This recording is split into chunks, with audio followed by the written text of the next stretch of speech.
Hey guys, just giving a little intro here, as since we recorded this episode, we heard the news that Ed Asner has died at the age of 91.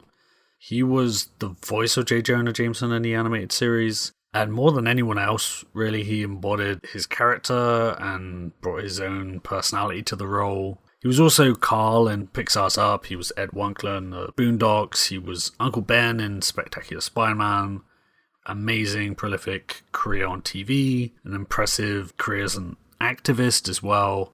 We've probably taken for granted just how great he is as J. Jonah Jameson in Spider-Man the Animated Series. I guess the feeling was always, why bother tell people that Ed Asner is great here? It's so obvious. But here's us making it clear. He is the best goddamn voice actor in this cast and is pretty close competition with him and J.K. Simmons for Best JJ. There's a reason why every single scene with him in this show is such a pleasure to watch. It's sad to see him go, but thankfully we can still enjoy his work. But mostly, let's just focus on what a fucking cool life he had. Rest easy, Ed.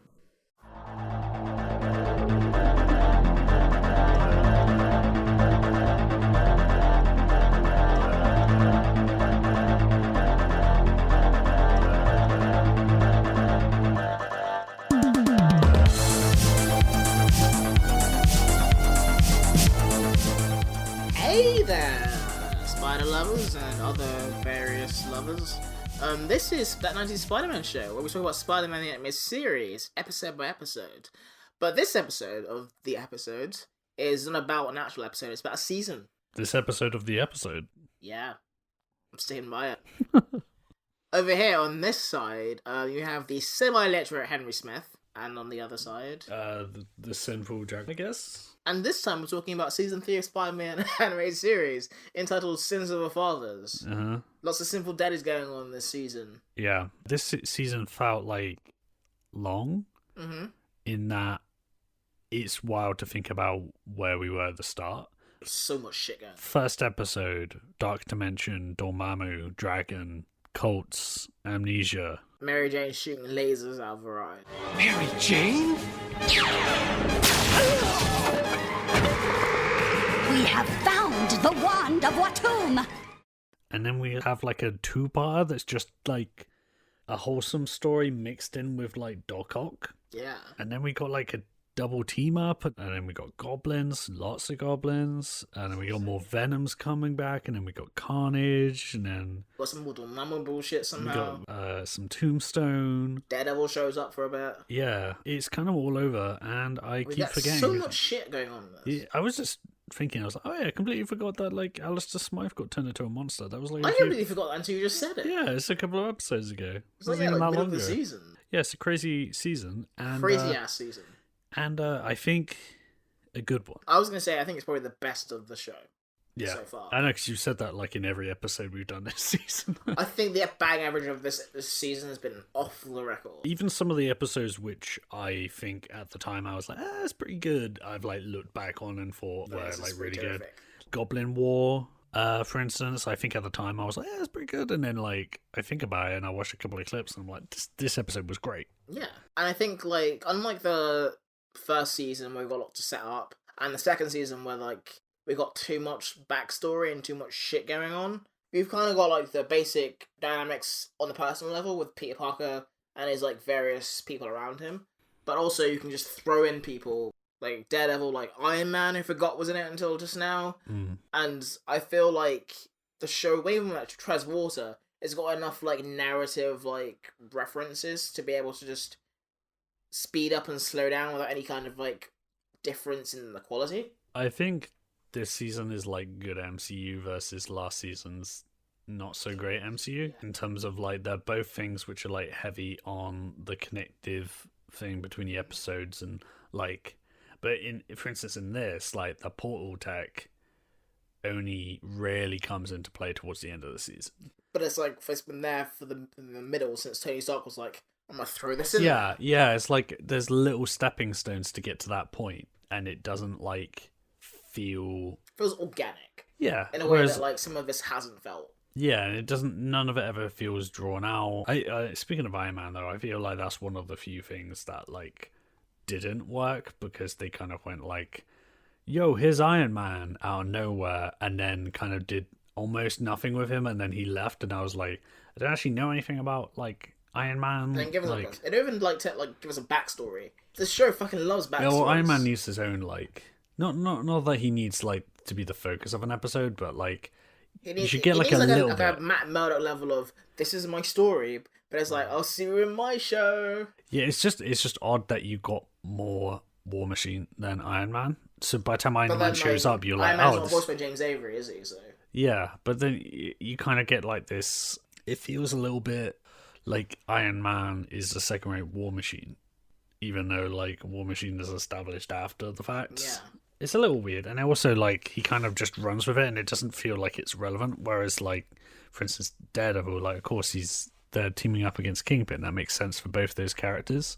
But also like on like a Peter Parker level, they're teaming up. Yeah. And there's like a weird like back and forth and like a cat and mouse on that level as well. Yeah, maybe if Tony Stark was like a bigger part of one episode, and then Iron Man was a bigger part of the other episode, or something. Or like Peter Parker met Tony Stark. Yeah, or something like that. And it makes sense because he's interested in science. Yeah. I also think that in general, the action and the animation has stepped up a lot. I don't know if they got like a bunch of more money to play around with, but there's a lot less. Last season had so much reusing of stuff. It was janky as hell. It was just like really cheap looking in places. In fact, like in a way, I kind of miss some of it because like you get like little things like when a young Silvermane like does like a little flip. Yeah. In Ravages of Time. Yeah. And just general like Spider-Man like dodging lasers and like looking goofy. And in this, there's actually some like real like momentum to stuff. Like especially in like last episode with like him like being on the back of Goblin's glider and then like webbing it to the side so it like kind of swings around and crashes. It's like a weight to it. Point when they're fighting on top of the glider as it spins around, but he's stuck to it because of his like wall crawling ability. There's a lot also more like almost like crawling onto a wire and like slipping up and like giggling and dropping bombs everywhere. Yeah, there was just like a lot of like it was a much more kinetic. Yeah, in a ways that lots of them aren't. The only real animation like snafu I can remember is when like Spider-Man's like with Iron Man and they're like let's go, and then Spider-Man just flies out of the building. Yeah. It's the only real like thing I can say like that animation wasn't great. Yeah, but it's still fine. I also like I do think that they rush some of the Venom stuff again, even though he gets 2 episodes. I'll come back to the Venom stuff actually because I kind of agree. You can come to it right now. But well, I wanted to ask you first, like, what was your highlight then of this season? Best episode, which is I got my best episode and my worst episode. I got my best episode and my worst episode. My best episode of the season, I think. I actually can't decide between The Spot and Turning Point.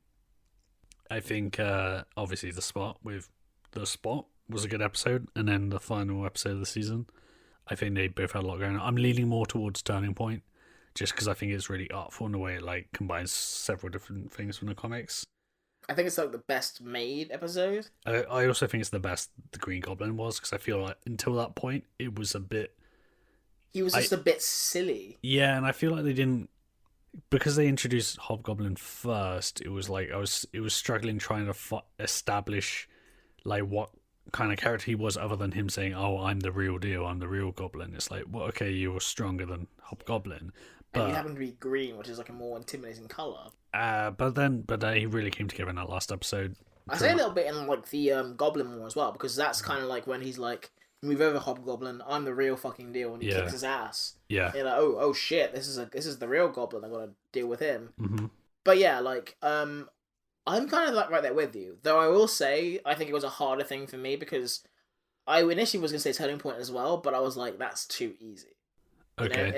It's so obviously what's like your the best episode.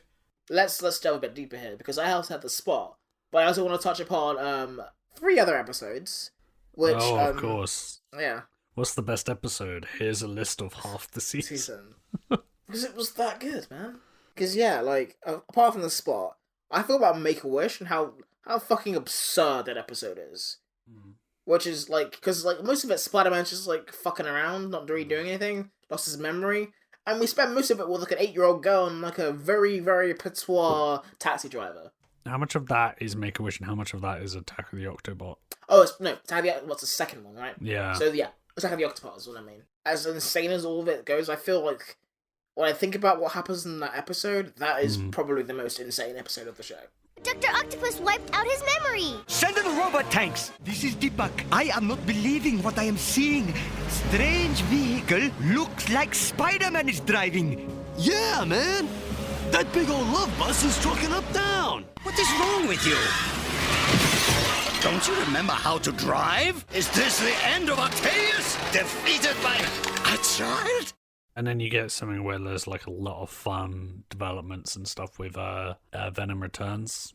Venom Returns is also on my really list worked. of good episodes. The Tombstone episode is great as well. Yeah, I think they're all really good episodes. In fact, like the one I picked as worst is an easy choice because it's pretty much the only one I didn't think was good. Yeah, And I think it's it might not be the even that same bad. one that we picked. Was it Carnage? It was Carnage. Yeah, that's the worst one. And if part of that is because like Venom Returns, Does all the stuff that you want. and then it like amps up and you're like, okay, let's do the Carnage episode. And then it's kind of like, well, actually, instead of a Carnage episode, there's just Iron Man is here. And also we're doing Baron Mordo and Dormammu, like heavy stuff Yeah. again. And also Madam Web is here. And also there's a bit of like a Venom arc and a bit of a Peter arc. And it's like, Yeah, and the Venom, we don't have time for I any think of this. the Venom arc is quite rushed.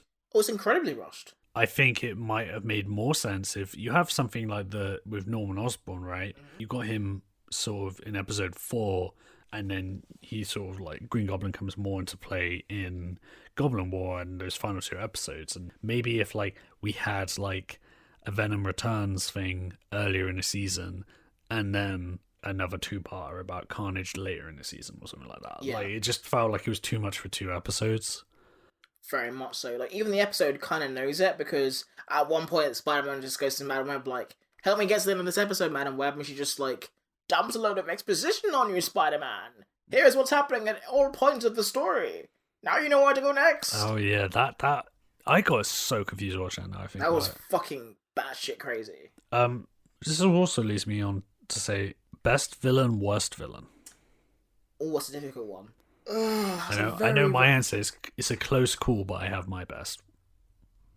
I'm choosing Hobgoblin. Mm-hmm. I think Hobgoblin's my MVP of the whole season. I think Hobgoblin's one of the best things about the show. Full stop. Mark Hamill, knocking it out of the park. Yeah, I mean a lot of it does come down to the voice acting, really. But he is just there's so much personality.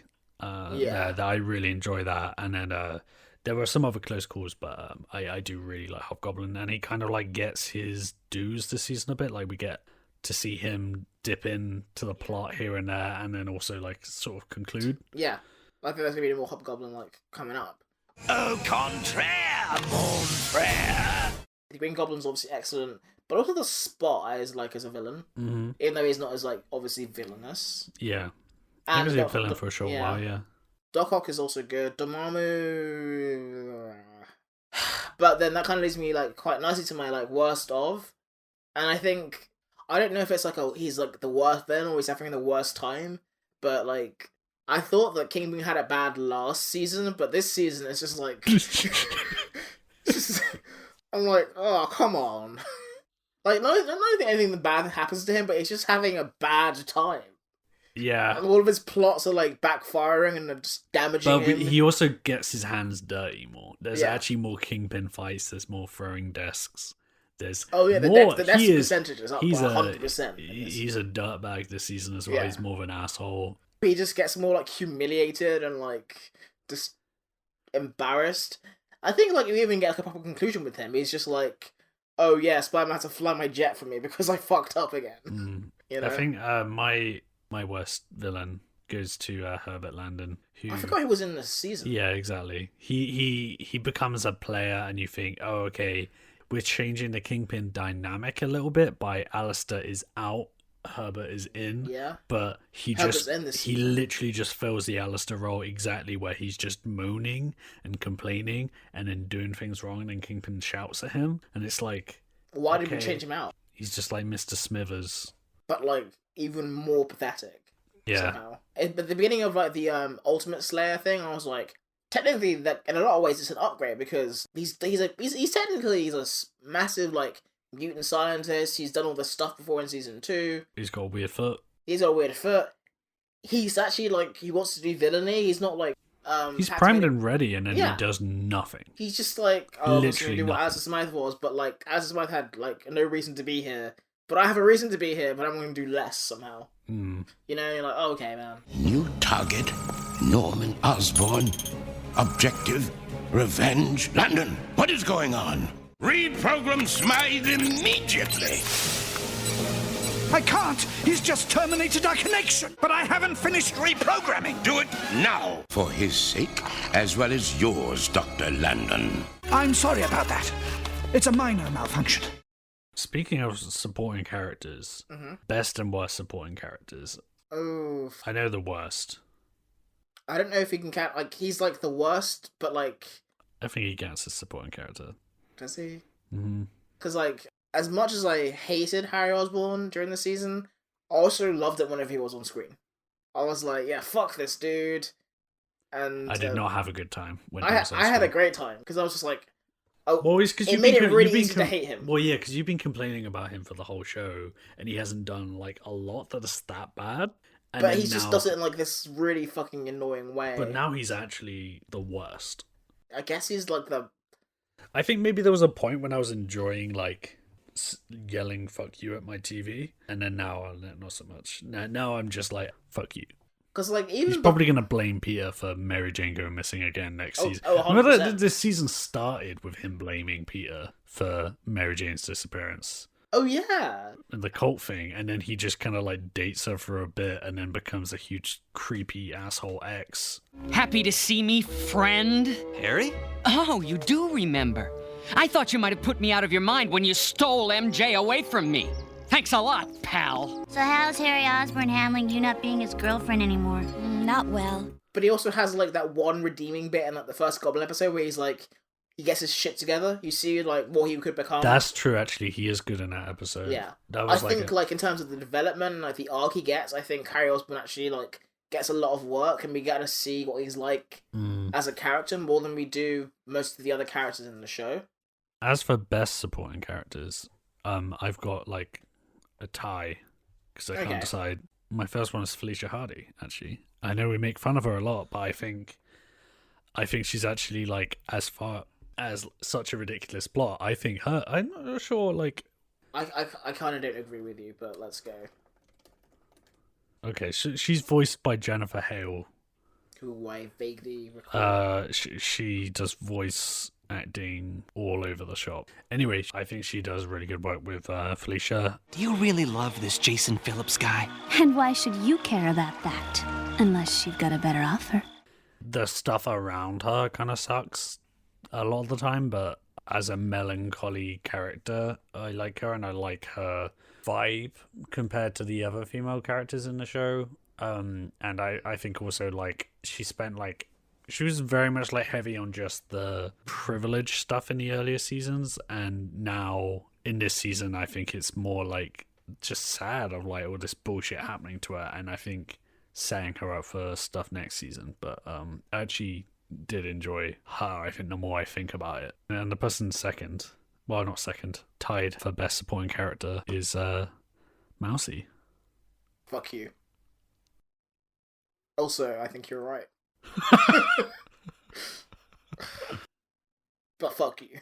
Ooh, little girl, you must think I just rolled off the coconut wagon. Okay, so I'm gonna do something which you're not probably surprised by, but I'm gonna like completely flip this on its head and say that even though like Harry Osborn is the worst, I think he's probably like the character who I enjoy the most. But I think in terms of worst supporting character, I gotta say Madam Web.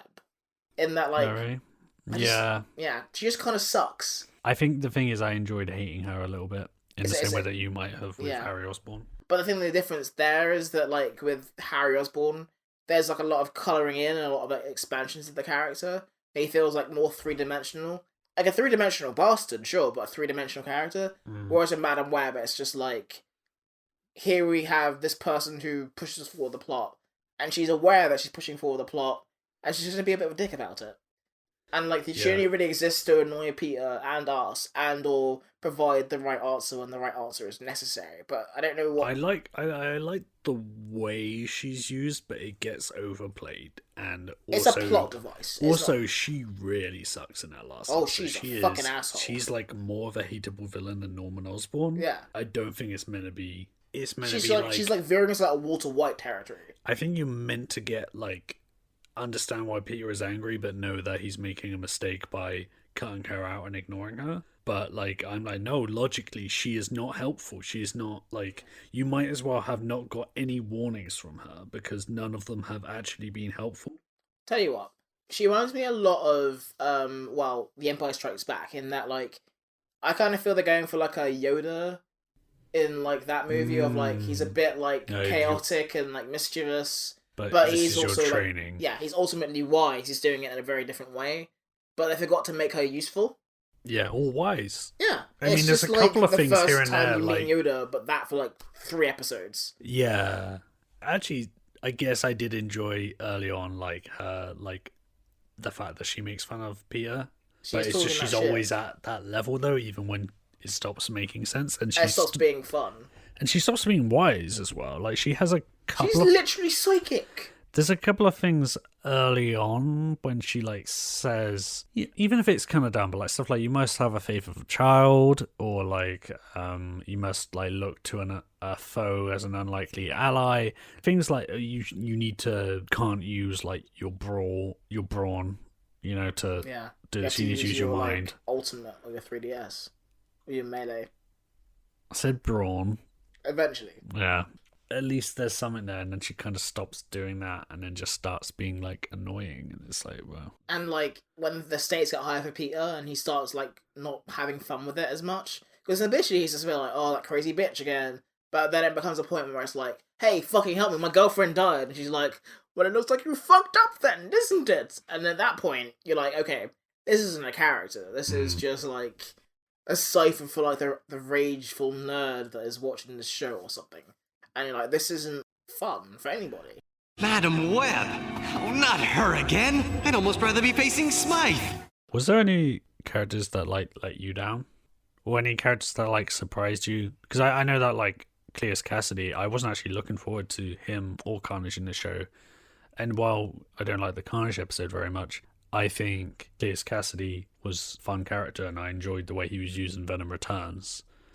I kind of feel like Venom was one of those characters where I enjoyed him, but he's kind of rushed in and out very quickly. It's one of those things where... Oh, he's in Limbo too, right? So he's in Limbo too, he's in Dark Dimension with Carnage. He's on the bench, eventually. And Ashley Kafka, right? She went too? No, he saved her. Oh. And she's just around. Oh, yeah, because he, like, tackled Carnage or something. Right, yeah. So, yeah, like, I think they probably could have used a bit more Venom. And it's not really, like, a narrative disappointment, but more like, I'm disappointed for him, but Kingpin is just, like, he's kind of positioned as the big bad of the series, but he's just very bad at it. I think he's just like a very large bad. I really like Kingpin this season because I think we get his backstory, we get the stuff with Daredevil, we get actual like fighting with Kingpin. We get to finally find out that Wilson Fisk is the Kingpin. Mm-hmm. It feels like a lot of stuff that they were spinning wheels on the last 2 seasons. They just went, yeah, let's just do it. And I appreciate that he wasn't in every single episode as well. Kind of dips in and out as like this like chaotic evil force. Like he's never going to be like truly defeated, but like he doesn't need to have his fingers in every single pie. Oh, he goddamn tries. But also he's just not having a good time for this entire season. So like since his wife left, he's just been like suffering, and I've enjoyed watching it. Though I'm a bit like, oh man, I hope he gets a win next season. I don't know. His wife comes back or something. I'd be just a little something. Why? I think it's funnier if he doesn't. It's really funny, but like just for him. I think you'd be disappointed. I'd be disappointed, but I'd be happy for him.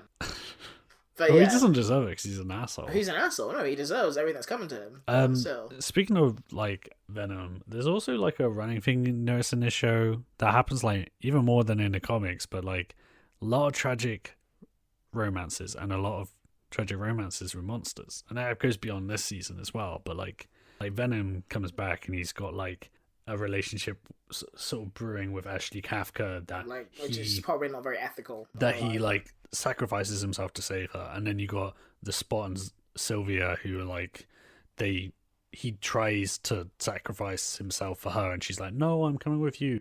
And then Peter and MJ. And Peter and MJ, which is continually Peter tragic. is the true monster. Felicia and Hobgoblin. Felicia and most people. Felicia and everyone she meets. Yeah. And then I mean, I'm not going to call Harry Osborn and Mary Jane tragic because that was a happy ending. Like the tragic part was when they got together and they were gonna get married. Exactly. Yeah, and that happened. I think that technically happened last season, right? Yeah. But no, it was this season. Well, the marriage was, but like they got together last season, right? Because like, oh yeah, I guess.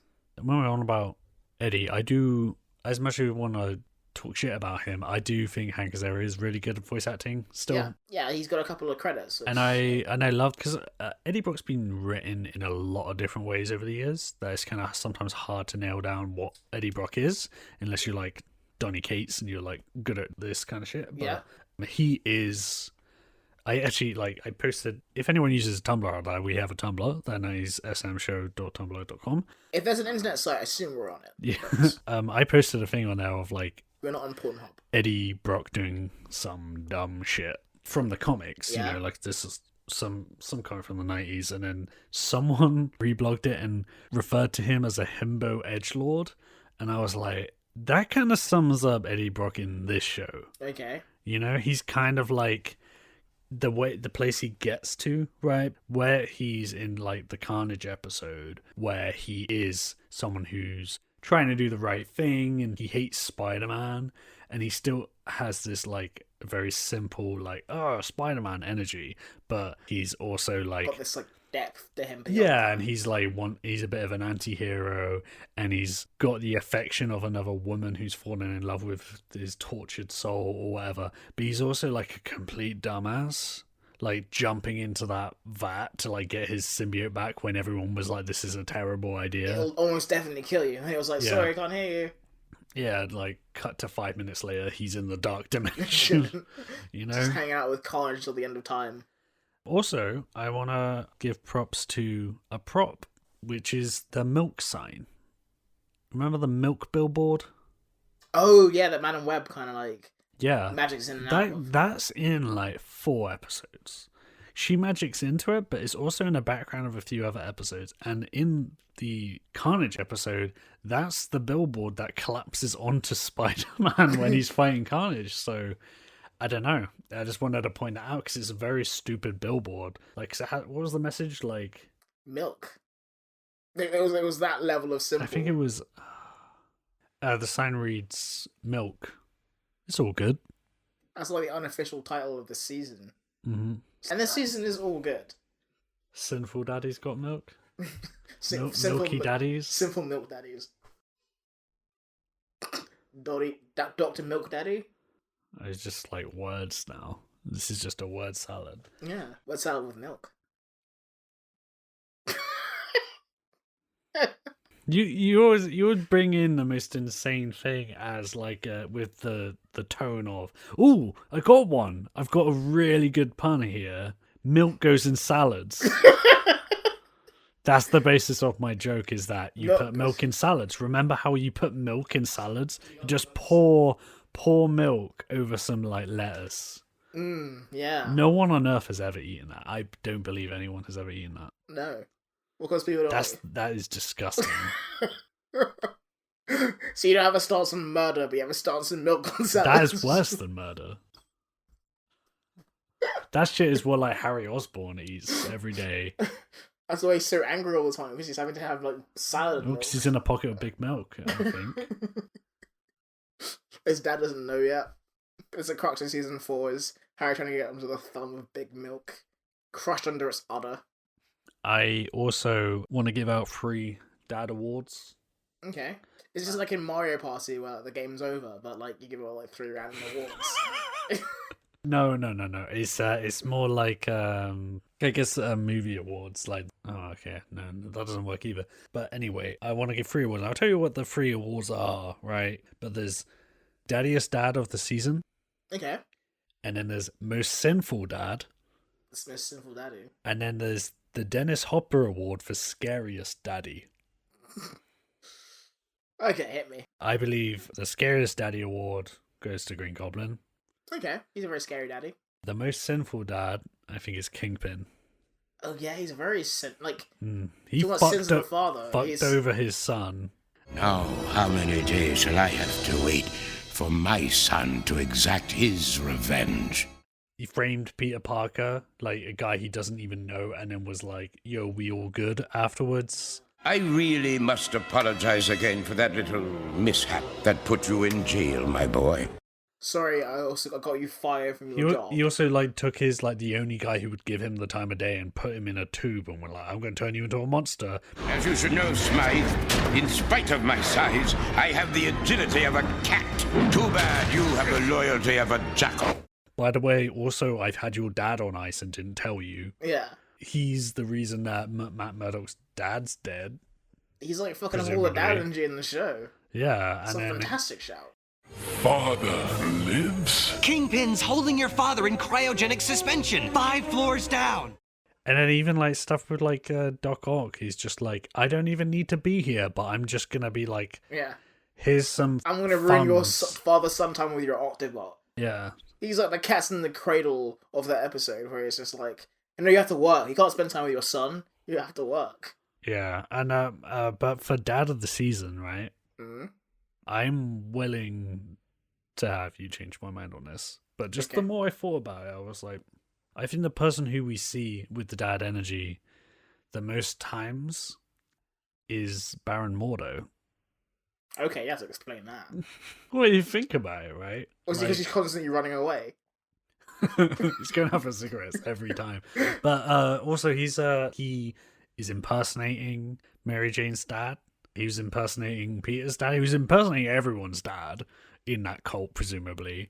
He was the dad of the cult, pretty much. Okay. And then he comes back, and then he starts being the dad to, like, Venom Carnage and Venom, and, like, organizing them, and then, like, being like, hey, stop fighting, and then he bails both times. And I just feel like he had some serious flummoxed single dad dirtbag energy. Stop this petty squabble. The Master commands you to bring back the interdimensional machine. The dread Dormammu made you both what you are. Yeah. I agree, but I'm also like, he, like, in terms of, like, dad frequency, he's right up there, but maybe, like, Norman Osborn, who I think is a better father, for sure. Even though he's the Green Goblin, he's a better father in terms of showing up for his son. Yeah, he's a better father. I guess sometimes I think of the comics, and he's definitely worse in the comics than here, where it's kind of like it's pretty much just the Green Goblin. That's the other weird thing. The thing with that Green Goblin. Norman's like only tethered to reality is Harry Osborn. And think about how scary a sentence that is for your own psyche. Also, like in the comics, the line between Green Goblin and Norman Osborn is very like it's not like a split personality. There is a point of him like forgetting, but there is an idea of like before he like realizes he's a Green Goblin again, he's being such a shitty dad to Was it like Harry. a Stephen King thing of like the true monsters are inside all of us? Yeah, it's very much that. It's like this. He's like a fucked up dude, like the whole time. He just like added like a little sprinkle of insanity seasoning on top. But it was just messy bastard. Yeah. Yeah, no, I think like they don't go as hard in the show. I think the one thing that humanizes Norman Osborn is the fact that he clearly like cares about his son. At least he doesn't want him to die. Yeah. But like if you look up even back at like the episode with the Ultimate Slayer where like fucking Kingpin kidnaps Harry for no reason. He's like goes to Kingpin like, okay, let me get my son out of here, please. And like the only thing he appears to care about, the only thing that comes back to fuck him over so many times is Harry Osborn. And even when he's like, even when someone's loving Harry Osborn, it's the worst thing that's happening to them. Mm. Like if he didn't love his son, he'd be fine. Yeah. You know, like he probably would. Well, he'd probably still be like deep in the corrupt shit. Yeah, but he would like be the Green Goblin, and he'd be like fucking shit up as a Green Goblin. Be having a better time, I Yeah, guess. having a great time, if not for the love for his son. Mm. And I think I want to challenge Mordo and say that like Norman Osborn is being like the best dad, even when it's fucking his life up completely. And I think he's my dad of the season. I knew I could count on you. Of course, son. I wouldn't let anything happen to you. And then who's your most sinful dad? Yeah, I'm gonna stay with Kingpin. I think he's an extremely sinful daddy. Scariest daddy. Scariest daddy? Ooh, that's a good question, because I feel like, as far as father figures go, the Green Goblin is just a crazy person. Doesn't really exude that energy. Whereas I feel like, in terms of scariest dad, it's a difficult question. Well, you gave your daddiest dad to Norman Osborn as opposed to Green Goblin. Yeah. Right, okay. But, like, the Green Goblin by himself doesn't really have that dad energy that I'm looking for. Whereas, like, scariest dad is a very different question. Or like Dr. Octopus, maybe? Dr. Octopus is a good shout, actually. Mm-hmm. Because... Or Dormammu, or Mordo, or...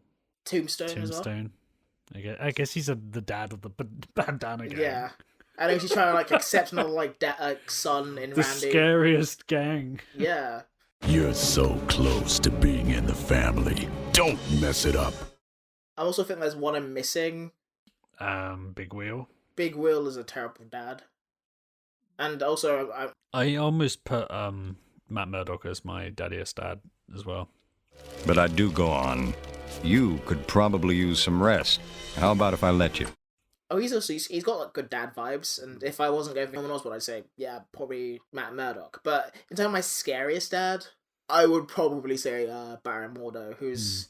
And not just in terms of, like, his threat in this show, but, like, if you're a therapist and you have this one guy, like, fucking up your life in so many ways, you'd be like, that man is a monster. Don't go back to him. Even if he's dying and he's like, I want to see you one last time. It's like, that's a dirtbag dad, and he's responsible for all of your trauma. Okay, I want to... You want to do a retraction? Within Dad of the Season, right? I've got my dirtbag dad of the season can be Mordo. Yeah. And my good dad of the season can be Robbie Robertson. Robertson was like he's like the best dad. Like you're talking like high level dadding, he's right up. Like he's all the nothing good, compares. The good fatherhood of Norman Osborn without the goblins. Yeah, and like a weird like he's taking on like any good father should do. He's got his own shit going on, but his first thought is always, I've got to protect my son from what fucked me over so badly. Yeah, and that's like in a very fundamental way what being a dad is all about. You know, it's about, like, having your own shit, being your own person, but thinking, like, I've got this person who depends on me, who looks up to me for, like, inspiration, and as much as I have shit going on, my first thought was always them and making them the best person that I can be. But your reputation! Don't you see? You're more important than anything else to me. I'm sorry, Dad. I'm here for you, Randy. I'll always be here. Also, I don't think you're going to fight me on this one. Most amnesiac dad. I think that's obvious. Like it's writing, man. There's Norman Osborn. I was gonna say Spencer Smith. I was gonna say most comatose. Most comatose dad is least Smith. Present dad. Yeah, he is so comatose this season that his coma lasts before the season even started. Doesn't have any lines in the show. Yeah, he's been in a coma since episode 2. Yeah. It's just like a dad in name only. Episode 2 is season 1. He's like a silent partner of a father. Anyway, speaking of amnesia and comas, so I think our final count was 10 amnesias. 10 amnesias. And, would you like to run through the amnesias for the fine folks at home? It's just a test, because I don't think I'd be able to do that. It's okay if you don't want to. You don't have like the notes to do that. I don't. I didn't write down each one. 4 comas as well. 4 comas, yeah, that sounds about right. What I wanted to ask really was like, is that more or less amnesias and comas than you thought would happen? What? What? Are you asking me like if there were more amnesias and comas than I anticipated going into the season? Yeah. I didn't anticipate any going into the season. Why would I anticipate that? Because it's like a ridiculous show. Yes. By a count of 10 and 4, it was the more comas and amnesia than I was expecting. I wasn't expecting so many amnesias. I thought we'd have a few amnesias. I thought... I was expecting maybe, like, going into it thinking, like, maybe the Green Goblin will show up, and for that I was expecting 1 amnesia. Yeah, I was expecting at least 1 amnesia, maybe more. Mm-hmm. I was expecting more comas. I thought there would be more comas than there were amnesias. What was your thinking behind? Because, for one thing, Aunt May is a character in this show. But, like, okay. She's always going into comas. Also, it's an easy way to, like... that woman should be brain dead. It's an easy way to, like, put someone in jeopardy without having to actually, like, do anything adult in the show, Yeah. like anyone dying or being really hurt. It's just, they're just in coma. Kids, comas are not that whimsical in real life. Yeah, I mean, I didn't know the numbers would get this high. I mean, I thought we might get like something like, 5 comas and like 2 amnesias or something. We got way more amnesias than we bargained for. Yeah. And who knows, we might have forgotten some. We might have some amnesia about the amnesias. Oh yeah, and I'm sure like maybe if there was someone who was actually listening and counting them up as they went along, they would be like, you guys, your count is way off because you just forgot about one episode or something. Oh shit, yeah. If you're listening to this and you're like, we've got our amnesia count wrong, please email the podcast and or tweet at us, and thirdly, please get laid. Just please. For all of our sakes. But yeah, like... maybe no one emails us, because every time you ask for an email, you also berate them for wanting to email. I mean, that's like my vibe. It's my brand. If someone sends us an email and there's a question in it, we will answer it. We won't, like, just berate you for having, like, their balls to support us. Yeah. Because we're actually very appreciative of it. But, like, it's, like, part of, like, that 90s Spider-Man show experience. You get roasted a little bit. Like, I feel like you have to have, like, a little bit of, like, a value proposition, you know? Yeah, you get to, like, email us and contact us, but we also give you a little bit back, you know? We're like one of those, like, roast radio shows, you know? Like the ones with, like, the soundboards or, like, the fart noises and the toilet sounds. Well, like, Morning Zoo Crew. Yeah. I'm not sure if I want to be, like, that guy. You don't want to be Nick Kroll in anything? No. Do not. But yeah, like, I promise I won't berate you if you do, like, email into the podcast or have any questions for us as podcasters. Whoa, looks like we got a wiener. But yeah, no, seriously, we won't do that too often if you do email us in. But yeah, like, if you have any kind of questions resolving the amnesia account, then we're happy to hear them, because... It also doesn't have to be about amnesia or comas. It can be about anything, but if you do have any questions or anything you want to bring up with this season of Spider-Man the Animated Series, now's the time to do it, folks. Well, I say now as I say it, but, like, you can listen to this, like, hundreds of years afterwards, maybe. Maybe by the time you actually want to email in, we will all be dead. Well, on that note, should we end this season? On that chipping note, yeah, send on a high note, shall we?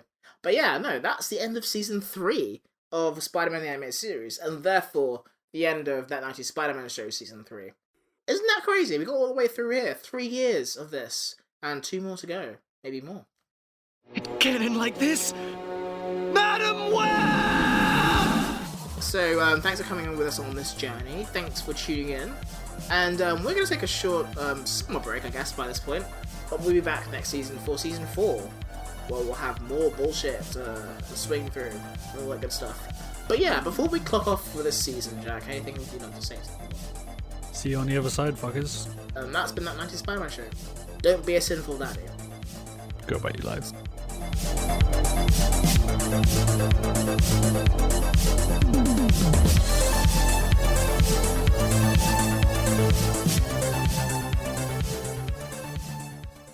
You ungrateful upstart! I took you in when you were just a kid off the street! I sweated blood teaching you the news business, and for all my troubles you do this to me? You can't quit. You wanna know why? Because you're fired!